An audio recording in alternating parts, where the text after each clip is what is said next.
مزید بیانات کے لیے چینل کو سبسکرائب کیجیے اور بیل آئیکن کو دبائیے۔ جزاک اللہ۔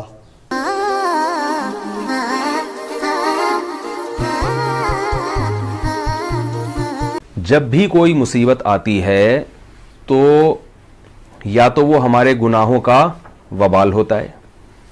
مصیبت آنے کی 3 وجوہات ہوتی ہیں، یا تو ہماری حماقت ہوتی ہے، ہم نے احتیاط کی نہیں ہوتی تو مصیبت آ جاتی ہے۔ اب آپ کے اعمال کتنے ہی اچھے ہوں، کبھی کوئی زندگی میں گناہ نہ ہو، سیٹ بیلٹ باندھے بغیر آپ گاڑی چلا رہے ہیں اسپیڈ میں، تو ظاہر ہے کہیں بھی بریک لگانی پڑے گی تو آپ دھڑام سے شیشے سے باہر جا کے نکلیں گے۔ اب آپ کہیں گے یار شاید مجھ سے کوئی ایسا گناہ ہوا ہے ماضی میں جس کی مجھے سزا ملی ہے۔ آپ سے گناہ کیا ہوا؟ اچھا آپ سے گناہ کیا ہوا کہ بھائی جب سیٹ بیلٹ ہے، نہیں آ رہی میرا خیال ہے بات، تو بے احتیاطی بھی تو ایک جرم ہے نا، اس کو لوگ جرم سمجھتے ہی نہیں ہیں۔ تو جب ایک قانون ہے اور ایک لگی بھی ہے تو کتنا ٹائم لگتا ہے یہاں سے یہاں کھینچ کے اس کو لگا دو یہاں پہ، لیکن لوگ کہتے ہیں یار کیا ہے، جب آنی ہوگی تو کہتے ہیں نا جب آنی ہوگی تو آ جائے گی، اور جو قبر یعنی جو رات قبر میں گزرنی ہو تو قبر میں گزرے گی، تو ہمیں تھوڑی پتہ کون سی رات قبر میں گزرنی ہے بھائی، اس لیے ہمیں تو احتیاط کا حکم ہے نا شریعت میں۔ مسلمانوں کے جو آج کل حالات چل رہے ہیں اس کی سب سے بڑی وجہ ہے بے احتیاطی، بالکل کوئی نظام ہی نہیں ہے، سسٹم ہی نہیں ہے۔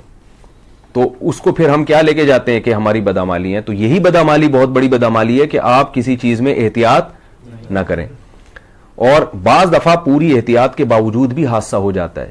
اس کی 2 وجہ ہوتی ہیں، یا تو اللہ ماضی میں کسی گناہ کی سزا دنیا میں دے دیتے ہیں۔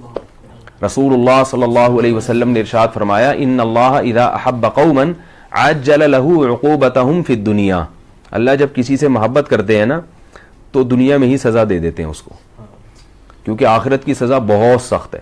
تو آپ سے کوئی گناہ ہوا ہوتا ہے، آپ نے توبہ نہیں کی ہوتی اور اللہ اس کو اس پہ سزا دے دیتے ہیں۔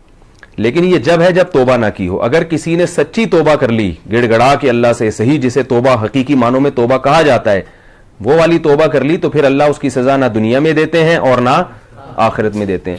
اور بعض دفعہ ایسے ہوتا ہے کہ کوئی گناہ نہیں بھی ہوتا پھر بھی حادثات آتے ہیں، وہ درجات کو بلند کرنے کے لیے، کیونکہ اللہ کا نظام ہے کہ راحت اور سکون حقیقی معنوں میں صرف جنت میں ہوگا۔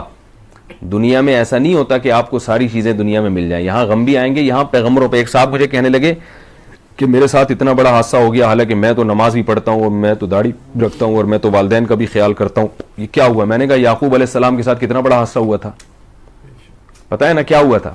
بچہ گم گیا تھا، اور سب سے محبوب ترین بچہ گم گیا، ساری زندگی روتے رہے۔ تو کیا آپ اللہ کے پیغمبر سے کوئی جرم ہوا تھا کیا؟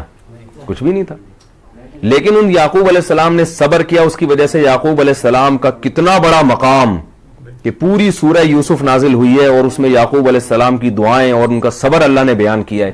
اگر یعقوب علیہ السلام کو وہ مصیبت نہ پہنچتی تو کیا یعقوب علیہ السلام کو ہم اس طرح سے جانتے جیسے اب جانتے ہیں، اور ان کے وہ درجات، اور ان کے بیٹے کو اللہ نے نبی بنایا اور مصر کا بادشاہ بنا دیا۔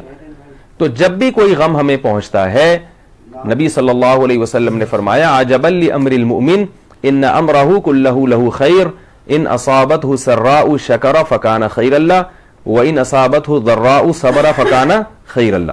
فرمایا جب بھی مصیبت پہنچتی ہے نا مسلمان کو، تو مسلمان کا معاملہ بڑا عجیب ہے۔ اگر اسے کوئی خوشی پہنچتی ہے تو شکر کر کے درجات بلند کرتا ہے یہ، اور غم پہنچتا ہے تو صبر کر کے درجات بلند کرتا ہے۔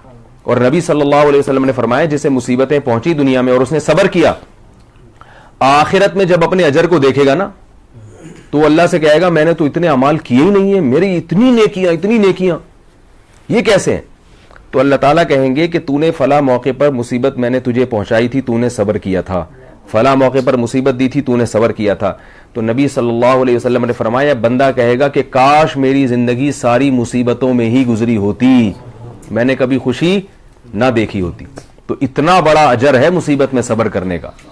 ہم سمجھتے ہیں صرف نمازی پہ اجر ملتا ہے، اور آپ صلی اللہ علیہ وسلم نے اور بھی بڑی بشارتیں دی ہیں، ان اللہ مع الصابرین ہے نا قرآن مجید میں کہ اللہ صبر کرنے والوں کے ساتھ ہے۔ تو یہ ضروری نہیں ہے کہ جو بھی مصیبت پہنچے وہ آپ کے کوئی گناہ کی سزا ہو، بلکہ اللہ تعالیٰ درجات بلند کرنے کے لیے بھی بعض دفعہ انسان کو مصائب میں ڈالتے ہیں۔ مفتی طارق مسعود صاحب کے شارٹ کلپ بیانات کے لیے ہمارا چینل سبسکرائب کریں اور بیل آئیکن کو دبائیں۔ جزاک اللہ۔